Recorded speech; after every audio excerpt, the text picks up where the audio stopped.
What's up, Rice fam? Yeah, we're back with another video. As you can see by the title, we're going to be talking about our labor and delivery. We wanted to record, but things didn't really work out like that. We have an autistic child, our oldest, and she did not want to stay with no one. So Daddy had to stay home with her while I went into labor. The plan was, for me to be there, which I would, like she mentioned, I was there for our first and second child. But due to our oldest having autism, it was just difficult for us. Eventually, I got over it. I said, hey, my mother-in-law is going to be there. I know she's going to be in good hands. Yeah. My wife is going to be in good hands. So, I mean, it's better than being alone. My mom was there with me. So basically, let's jump right into it. It started when it was I think around 8 at night. And he had just got us some Burger King. And for some reason in my head, I'm like, tonight it might just be the night. I was like, 39 weeks? 40 weeks, actually. It's 40. 40 freaking weeks. This girl did not come. I was just feeling I had a feeling like tonight is probably going to be the night. So I was eating that Burger King up because I know this is going to probably be my last meal for a while. And it was. I think around 8 o'clock is when I started having those Braxton Hicks contractions, which is it's supposed to be the false contractions. And so I was like, all right, well, it's not really, nothing. But I noticed that it kept on going longer and longer. Usually it lasted for a couple minutes. This time it was going long. It was becoming more intense than usual. So I was just like, all right, I'll just, keep an eye out. It lasts for a couple hours and then stop for a little bit. But it I think we went to bed around 11 or something like that. And I went to sleep and then I woke up and I was in pain again, and this time it felt even more intense, and it wouldn't stop. It was ongoing, and I was like, this might be it. This probably is it. I tried to put myself back to sleep. I was like, you know what, I'm gonna just try to sleep this off because it might not be the real thing, and I ain't trying to get myself all worked up for nothing. So I tried to go back to sleep, but it kept on getting more and more painful, more intense. And I was around maybe 2 o'clock. Yeah, it was probably around 2 o'clock. I got up and I was like, I need to go take a shower and get my bag ready because this is probably it. In my head, I'm like, am I really ready for this? Am I really ready for this? No, I'm not. So I got up, and my mom works overnight. I had to text her because she was going to come get me. I was just be on standby because I think I'm going to have to go in. But what I did was take a shower. And before I took a shower, I tried to wake this person up right here because he was asleep. So I woke him. I thought I woke him up. I was like, babe, look, this pain ain't going away. This might be it. I'm gonna just take a shower just in case. That's what I told him. He was like, all right, do your thing.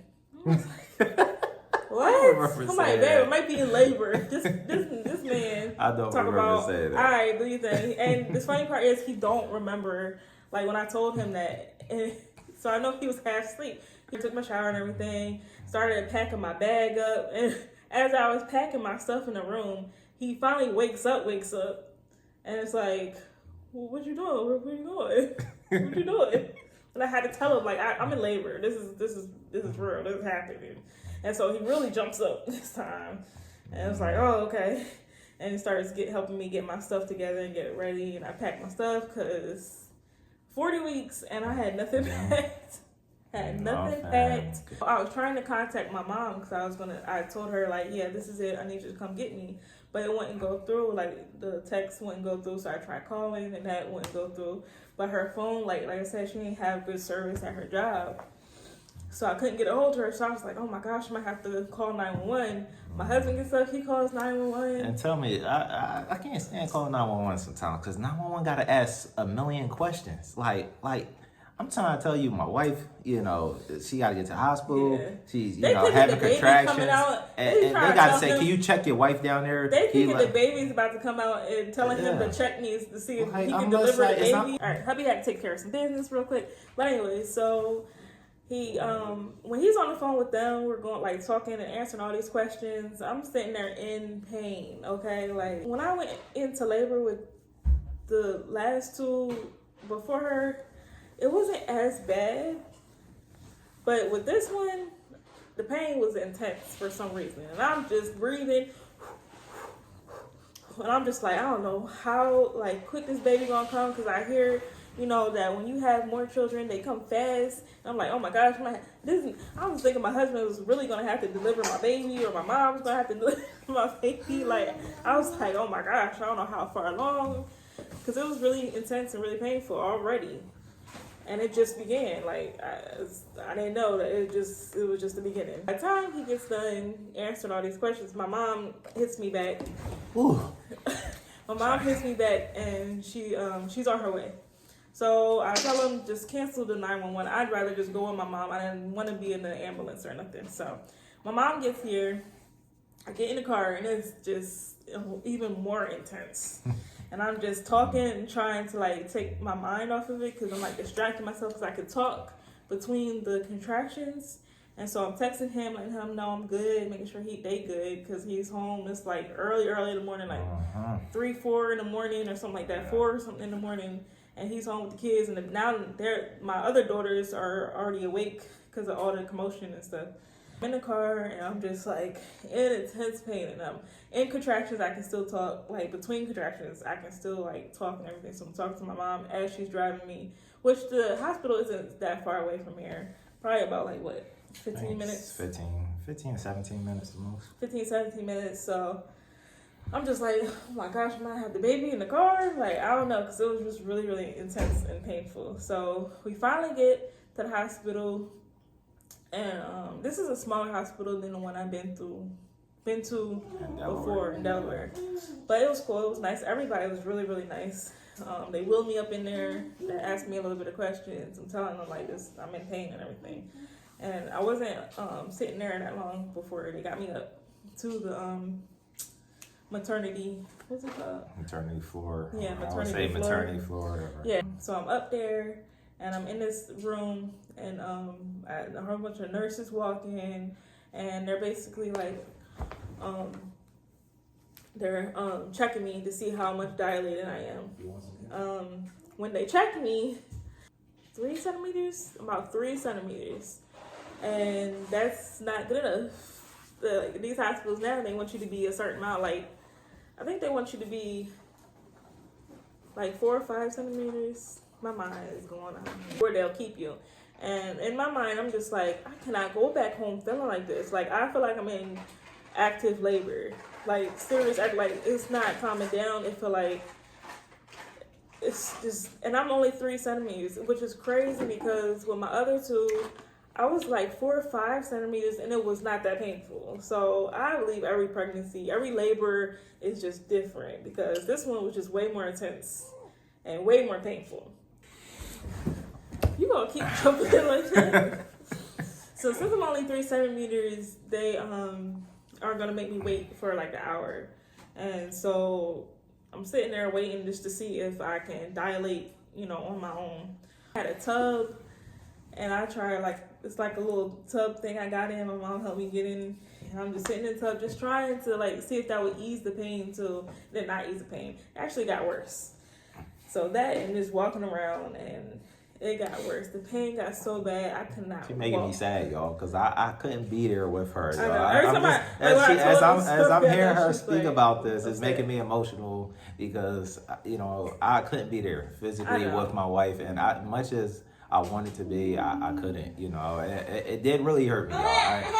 Hey, chill out, y'all. Chill out. I've been behind her. I was like, babe, you good? You need anything? You but know. My mom was going. I know. I give credit to your mom, but it's hubby hard for me not to be there. Y'all, look, husbands, y'all understand. Y'all know the ones that been there throughout all the pregnancies. If possible, you know, y'all understand. If anyone that couldn't, let me know. Comment down. You know, let me know y'all story. Comment below. We want to hear y'all labor and delivery stories. Yeah, let me know. I was just going through it. My mom was very, like, encouraging me, and I appreciate my mom so much. I love my mom. She probably gonna watch this, so I love my mom. It was just getting so painful that I could barely walk. Like, I was pushing through that, and, like, I'm just like, Lord, please let me be the correct centimeters that they need, because I'm not leaving this hospital. After all that, about an hour or whatever passed, and they checked me again, and thank the Lord, because me and my mom was praying that I'm like 6 centimeters or something like that, about 6, close to 7. So they was like, all right, we'll keep you. And so after that, I'm like, look, get the epidural ready because I'm not doing this natural. Like I had in one moment in my pregnancy, I was like, you know what, I'm gonna do this natural because every time I get an epidural, it fails. Not every time, but the last time I got one, it failed. With my first, it was perfect, but with the last one, it failed. It did not really do much for me. We have our little Mario on the side right here, our oldest. So don't mind her hair, y'all. Please don't. She give us she's a hard like a cat time when it comes to yeah, she's a cat. yeah. So we're gonna get it together, but it's gonna be.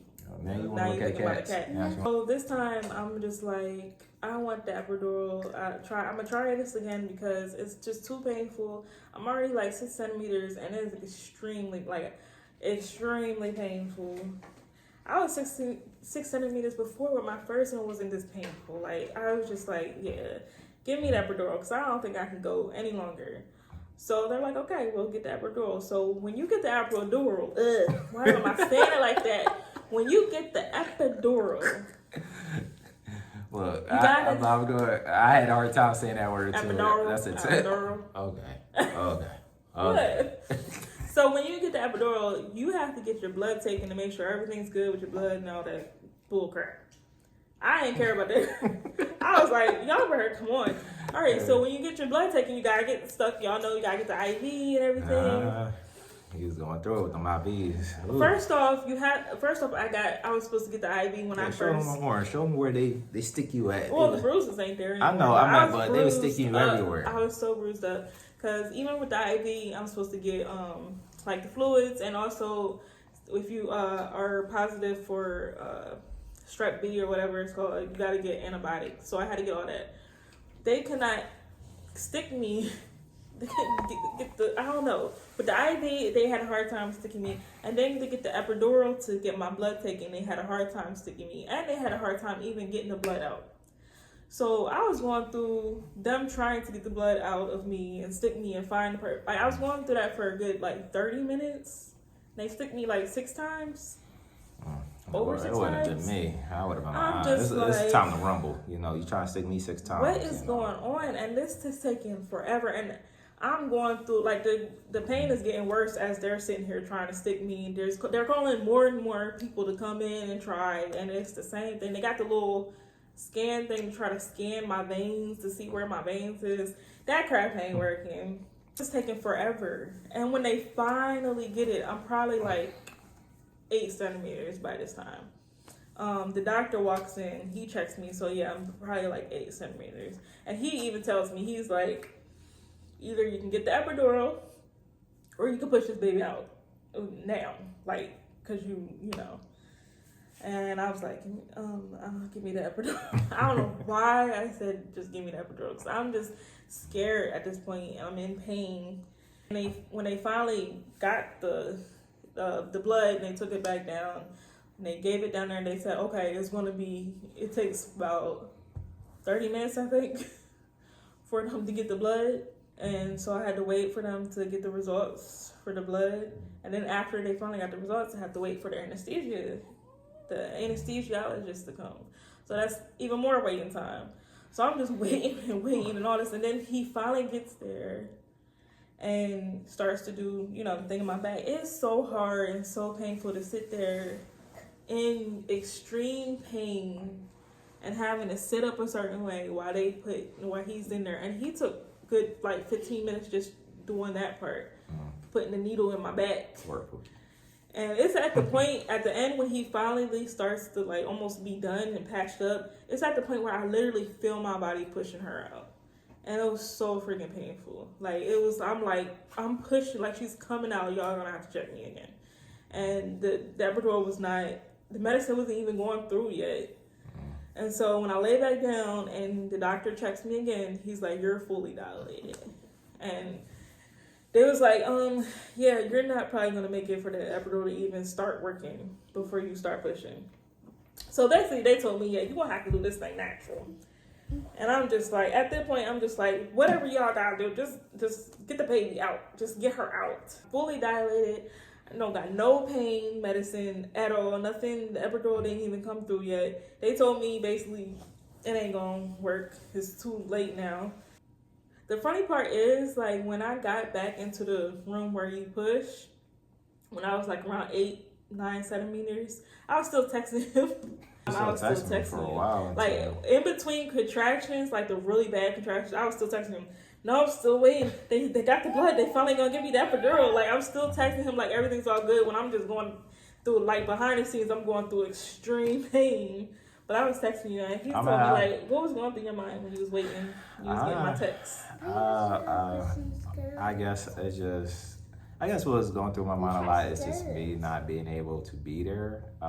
You know, just to hold your hand through it all and comfort you. And, you know, I'm just like worried. Oh my gosh. You know, I was like trying to figure out is she fully dilated? Is she about to have the baby?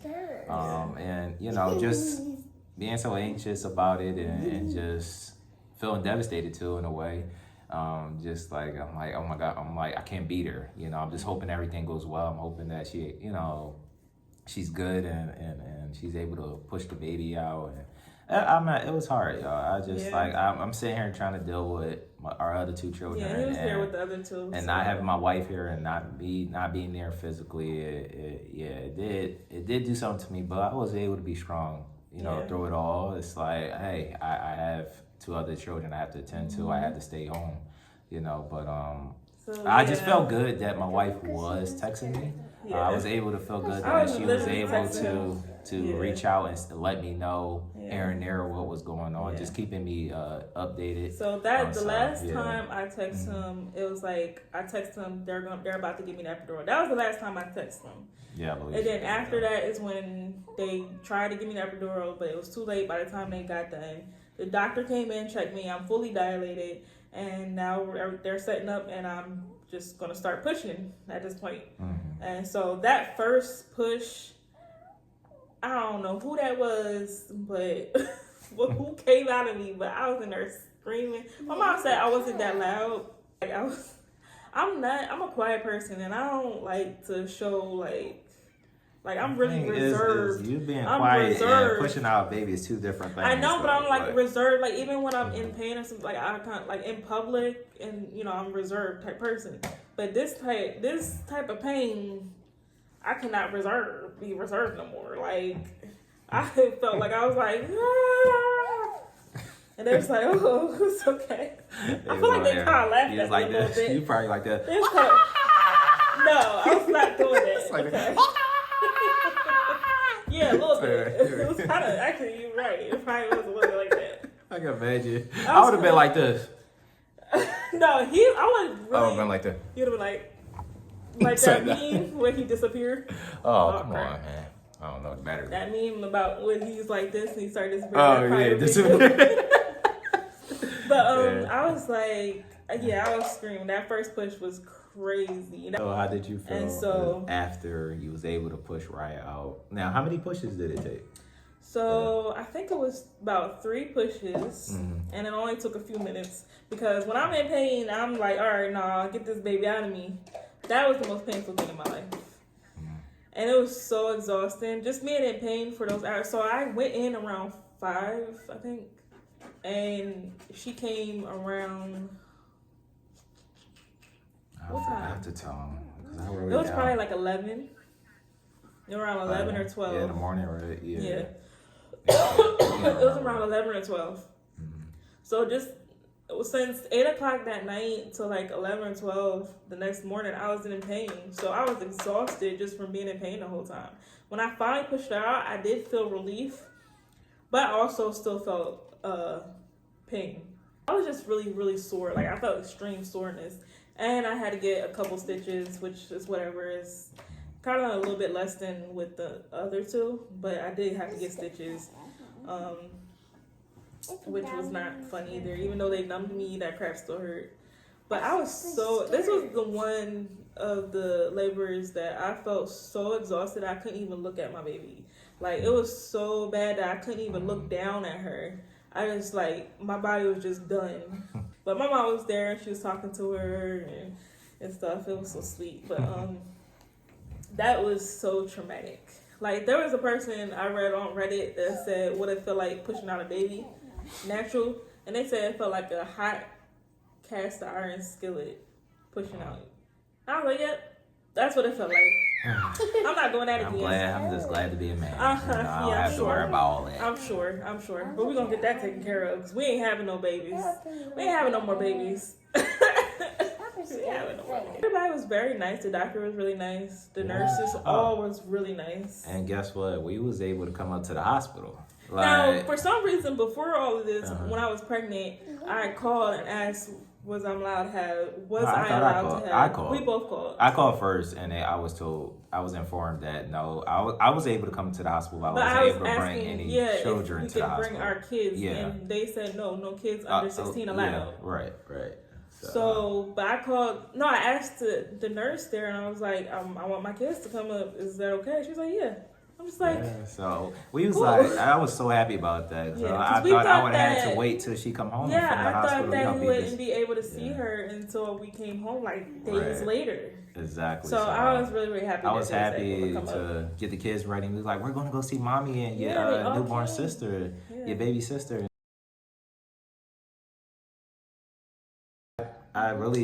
I really thought that the experience would not go so well because of my oldest daughter. She's very traumatized when it comes to hospital settings. Oh, yeah. So I thought as soon as she seen the hospital, she would think that she was going there for herself, like, for an appointment or a doctor's appointment or something. But she did really well. She did really She surprised us. She was so excited. We were walking them through, and the nurses was all the way down at the end. Near my wife's room, and I remember them hearing footsteps, and they was like, we just heard a whole bunch of footsteps, small footsteps, but they didn't see, little footsteps, but they didn't see my children until we got close up to the desk, and they were just, just basically giving them compliments and just saying how adorable they was. But when we walked into the room, oh my gosh, their faces, their expressions was lighted up the whole room. They were just so excited to see mommy and see their newborn sister. It's so funny because I thought Zara, which is our middle child now, I thought she would be like the jealous one. No. And this is like her baby for real. She's like the mommy to this baby because all she wants to do is take care of her. She loves her. She kissing her every 5 seconds. She's very protective over her. She's very protective. She loves her little sister. They both love the little sister. Her name is Soraya. She's sleeping right now. Our third little girl. Say hi. And she's about 2 months old now. She just had her 2-month-old well visit, and she's healthy and she's doing great, and she's a crybaby, and she's very crying. But she's our little baby, our little pumpkin. Yeah. And that was our experience, our labor and delivery experience. I wish we had some footage. We ain't got jack. Yeah, sorry, They got jack. We would have had all that if I was there, but it's all good. But y'all got the story though. You maybe would have had all that because the pain I was in, I would have definitely got that on camera, y'all. Definitely, I would have been like. He would have had the camera on my face. I probably would have punched it, and that would probably be good content. Yeah, most definitely. We've been fighting. Yeah. That would make good content. Yeah, I don't think it's much more. Like I said, Yeah. It was so sweet because after I pushed out the baby after a while, it got cleaned up and everything calmed down a little bit. I called him, and the first thing I heard was, "Hey, babe!" Like, I don't know, you just sounded so freaking happy. I think you were surprised too that we had the baby so quick. Yeah. So I forgot to talk about that part because your mom is the one that texted me. Oh yeah. Know that the baby was because I think I missed her text before, and I was like, "Wait, the baby here?" I was like, text, and your mom was like, "The baby here." I can't remember. I'm saying paraphrasing, but she like the baby here. She XYZ, and I'm just like. Yeah, I'm like, wait, really fast. What happened? I'm like, y'all just... And you was just like, babe, you just told me you was about to get the epidural. Yeah, that too. And she came not that just long like after. that. But I was so excited. I couldn't wait to see what she looks like. Yeah. Even though I'm like, she looked just like my oldest daughter. Yeah, it was no different. I was like, oh, okay, she looked just like the rest of them. But, yeah. It was just a really sweet moment when they came. And, you was about to cry. Yeah, I was. Seeing your daughter. Yeah, I got emotional. Yeah. I don't think I want anymore. We don't want anymore. We don't want Even though sometimes I do, deep down, Still I be do. thinking about a I son. still think about a son. Even though we got a son and his name is Simba and he has Sam 4 paws. ain't my son, And man. he's our cat. My And son. we love our He need to cat man up, son. man. He runs from everything. He need to man up. He's a scaredy cat. He's literally a scaredy cat. Mm-hmm. So that's also a new addition. He ain't gonna be on camera because he's scared. He's Why scary. He ain't gonna be on camera because he's scared. He's scary. But we try and save her hair. I don't know, because all our babies tend to go bald after a while. But that's our Soraya. Hey. You the mamas. Let's take a picture real quick. All right, ready? How we going? Alright, so thank you guys for watching. We'll see you guys in the next video. Make sure you subscribe and like the video. Oh, she's getting fussy. So we're out, you guys. Bye.